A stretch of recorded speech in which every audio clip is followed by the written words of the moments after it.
Première station, Jésus est condamné à mort.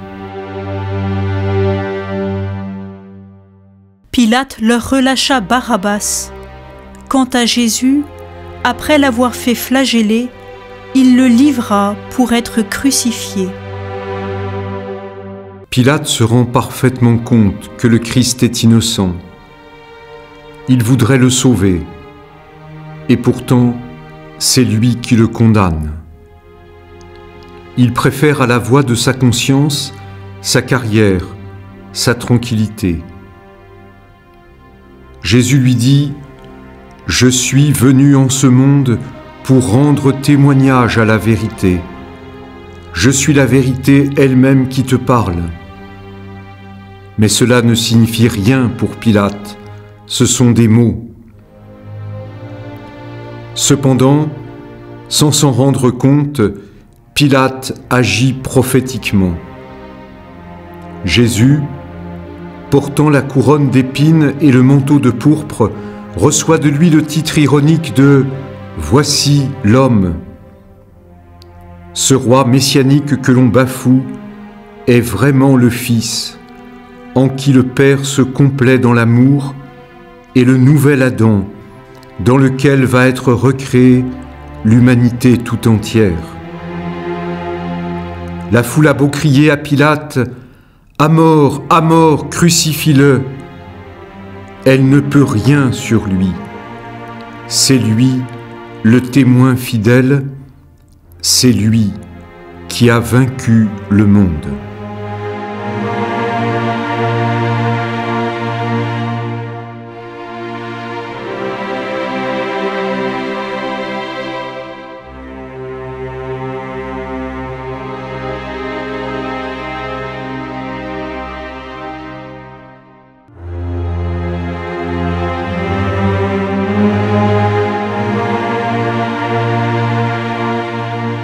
Deuxième station, Jésus est chargé de sa croix.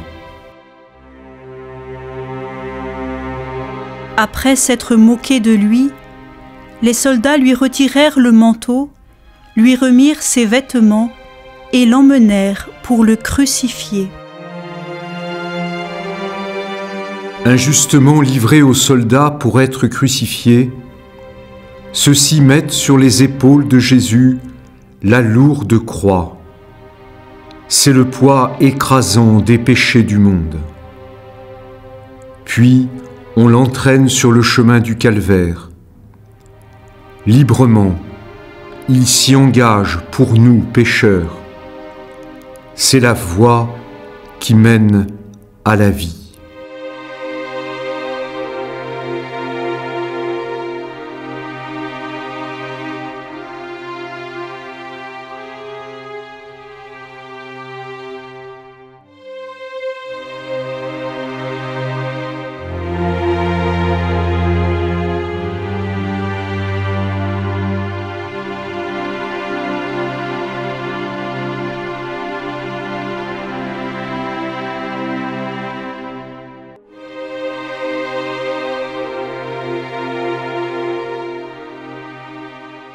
Troisième station, Jésus tombe pour la première fois. Ce sont nos souffrances qu'il portait et nos douleurs dont il était chargé. Jésus, épuisé par son agonie, sa flagellation, toutes les souffrances de la nuit et de la matinée tombent sous le poids de la croix.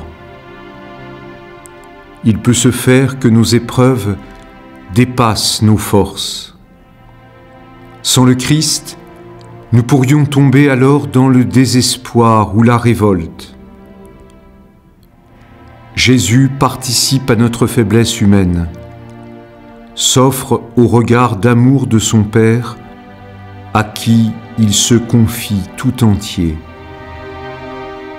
C'est pour nous une invitation à communier à ses souffrances pour partager un jour la gloire de sa résurrection.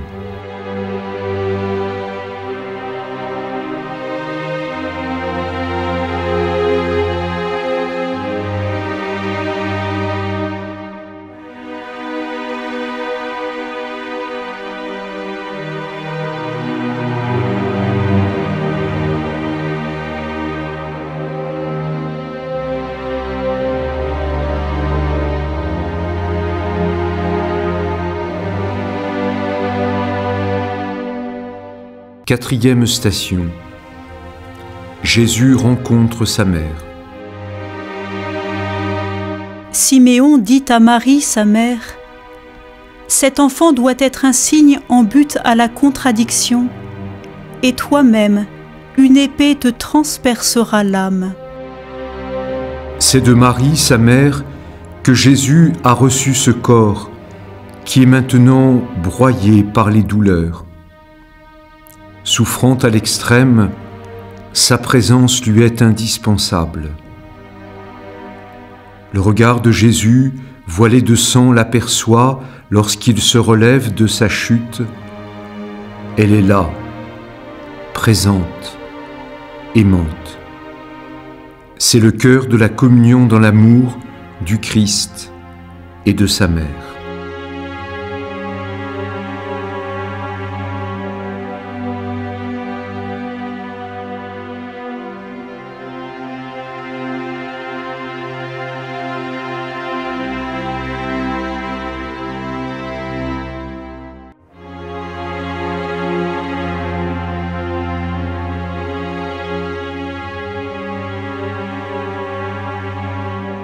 Cinquième station, Simon de Cyrène aide Jésus à porter sa croix. Les soldats requièrent, pour porter sa croix, Simon de Cyrène, le père d'Alexandre et de Rufus, qui passait par là, revenant des champs. Décidément, la croix excède les forces de Jésus. Alors Simon de Cyrène est réquisitionné pour aider le Seigneur à porter le lourd fardeau du bois de la croix. Tout au long de sa vie, Jésus n'a cessé d'appeler des hommes, de demander l'adhésion d'hommes à son mystère. Il faut venir à sa suite, accepter de répondre, se donner dans l'amour, se charger de sa croix. Et ce n'est ainsi qu'en donnant sa vie à cause du Christ, on la sauve.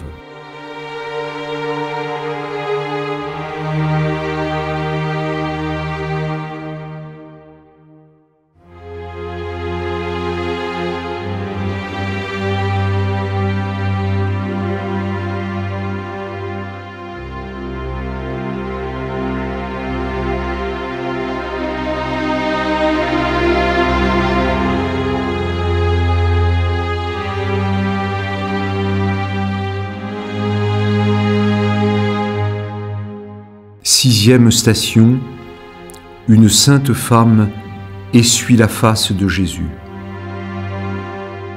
Sans beauté ni éclat pour attirer nos regards, et sans apparence qui nous eût séduits, objet de mépris, abandonné des hommes, homme de douleur, familier de la souffrance, comme quelqu'un devant qui on se voile la face. Les grands prêtres et les scribes ont ricané, les disciples ont fui, la foule est indifférente. Quelques femmes perçoivent de l'intérieur la détresse du visage défiguré de Jésus par les larmes, les coups et les crachats. Alors Véronique, bouleversée, pleine de compassion, s'approche et essuie la face du serviteur humilié.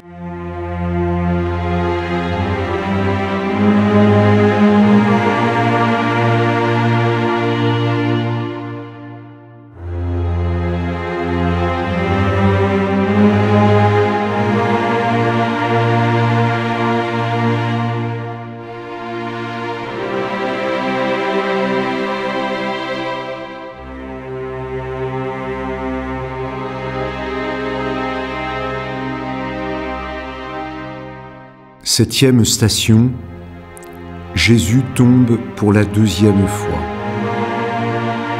C'est moi qui l'a conduit et fait marcher dans la ténèbre et sans lumière. Il a brisé mes dents avec du gravier. Il m'a renversé dans la cendre. Jésus est si épuisé qu'il retombe. Il veut sentir personnellement cette agonie, ne plus pouvoir poursuivre la route, s'écrouler sous les coups. Par ses chutes, il nous mérite la grâce. Il nous mérite de nous relever, de repartir.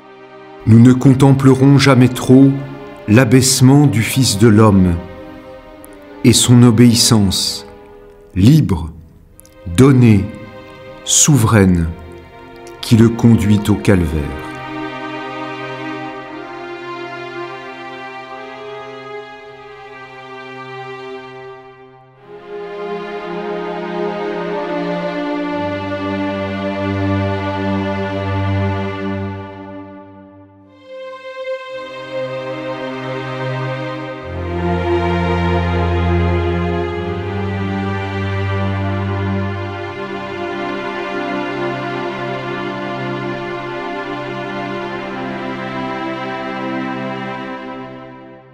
Huitième station, Jésus interpelle les filles de Jérusalem. Filles de Jérusalem, ne pleurez pas sur moi, pleurez plutôt sur vous-mêmes et sur vos enfants. Des femmes se lamentent sur Jésus avec des cris et des larmes. Alors Jésus les prend à témoin et leur demande de ne pas pleurer sur son sort, mais sur le leur, qui représente celui de tous les pécheurs. Son regard d'infinie compassion sur l'humanité provient de son étroite union avec son Père, qui ne le laisse jamais seul.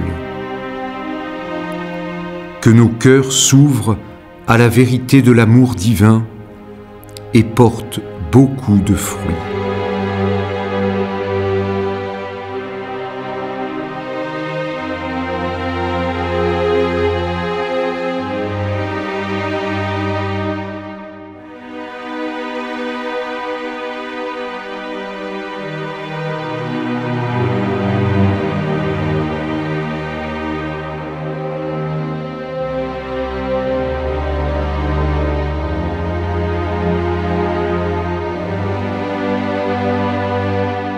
Neuvième station.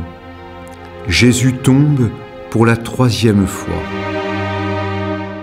Et moi, ver et non pas homme, risée des gens, mépris du peuple, tous ceux qui me voient me bafouent, leur bouche ricane, ils hochent la tête. Le Fils de l'homme tombe une nouvelle fois. C'est l'expression de sa communion à notre extrême pauvreté, à notre fragilité. Il est écrasé à cause de nos crimes, lui qui pourtant est le Tout-Puissant. Et c'est du plus profond de cette faiblesse que le Père fait jaillir la plénitude de l'amour.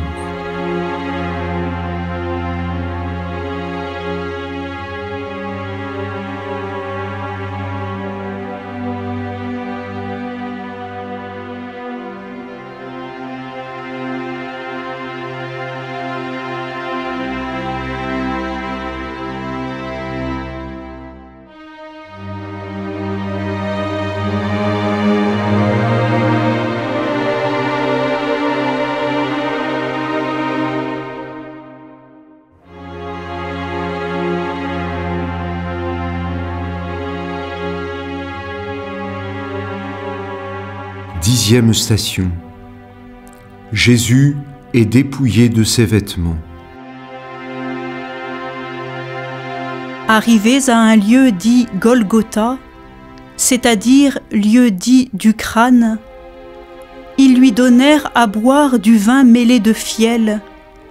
Il en goûta et n'en voulut point boire. Ils se partagèrent ses vêtements en tirant au sort. On arrache à Jésus sa tunique sanglante qui lui colle à la peau. Alors l'homme des douleurs apparaît, dans le dénuement le plus absolu. Cette tunique tissée d'une seule pièce signifie son sacerdoce que le monde bafoue. Les soldats la tirent au sort. C'est dans cette humiliation suprême que Jésus nous communique les richesses de sa divinité.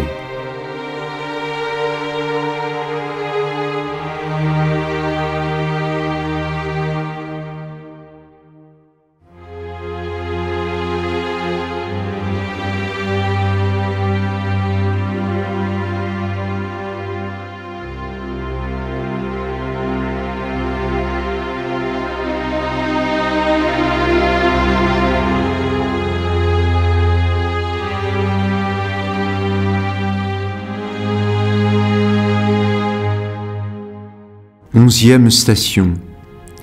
Jésus est crucifié. C'était la 3e heure quand ils le crucifièrent.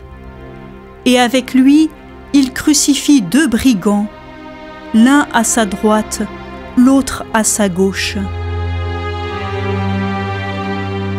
Jésus est mis au rang des scélérats, crucifié en dehors de la ville comme un malfaiteur. Les clous déchirent ses mains et ses pieds. Demandons au Seigneur de nous faire mesurer tout ce qu'il a voulu souffrir, puisque c'est à notre place qu'il souffre. Que ses plaies se fixent en nos cœurs, de telle sorte qu'elles nous maintiennent dans la volonté du Père, quelque douloureuse qu'elle puisse être, à l'image du Christ en croix. C'est ainsi qu'elles pourront nous ouvrir à la puissance de l'Esprit Saint qui transforme notre corps de misère en corps de gloire.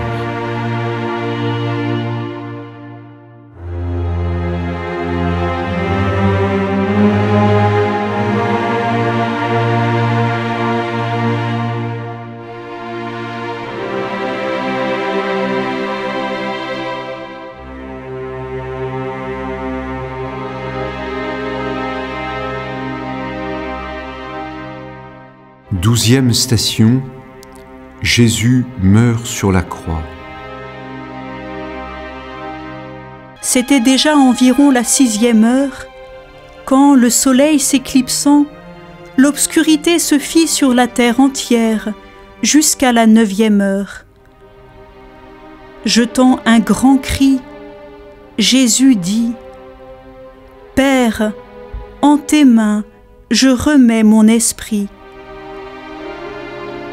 Ayant dit cela, il expira. La mission du Christ semble s'achever par l'échec le plus lamentable.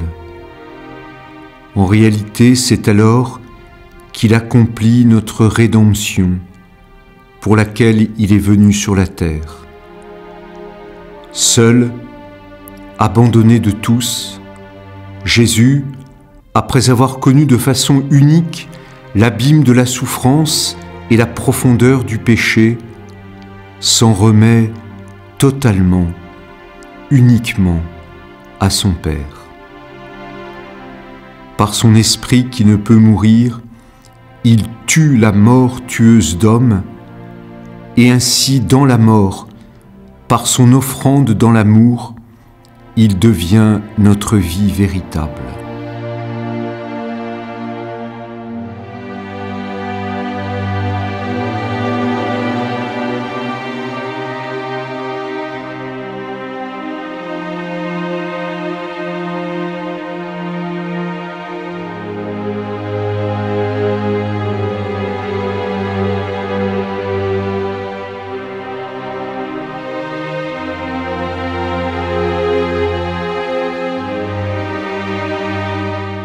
Treizième station, Jésus est descendu de la croix. Le soir venu, il vint un homme riche d'Arimathie, du nom de Joseph, qui s'était fait lui aussi disciple de Jésus. Il alla trouver Pilate et réclama le corps de Jésus. Alors, Pilate ordonna qu'on le lui remît. Marie est demeurée debout au pied de la croix, et elle reçoit son Fils, livré pour le salut du monde, et devient, selon la volonté libre de Jésus, notre Mère à tous. Elle est l'Église, recevant tout le mystère du Fils aimé du Père, et nous demande de l'accueillir avec son propre amour. Elle commence ainsi l'office contemplatif de l'Église qui enveloppe le Christ de son adoration et de sa prière.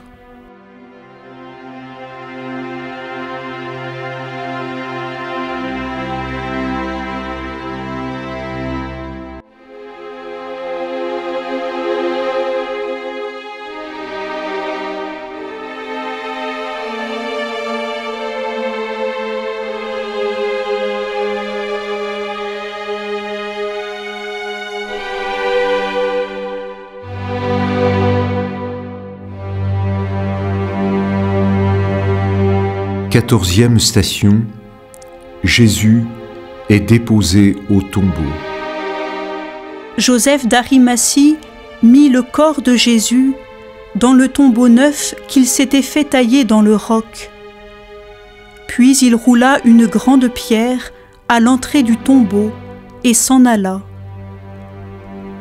Or, il y avait là Marie de Magdala et l'autre Marie assise en face du sépulcre. L'ensevelissement dans le tombeau scellé et gardé par des soldats romains signifie que le Christ a été le jouet de la cruauté des hommes. À travers elle éclatera au grand jour le triomphe de la résurrection, et la croix nous apparaîtra comme ce chemin de gloire, ce chemin dans l'amour qui mène au cœur de la plénitude de l'amour éternel du Père dans le Fils, dans la communion de l'Esprit Saint.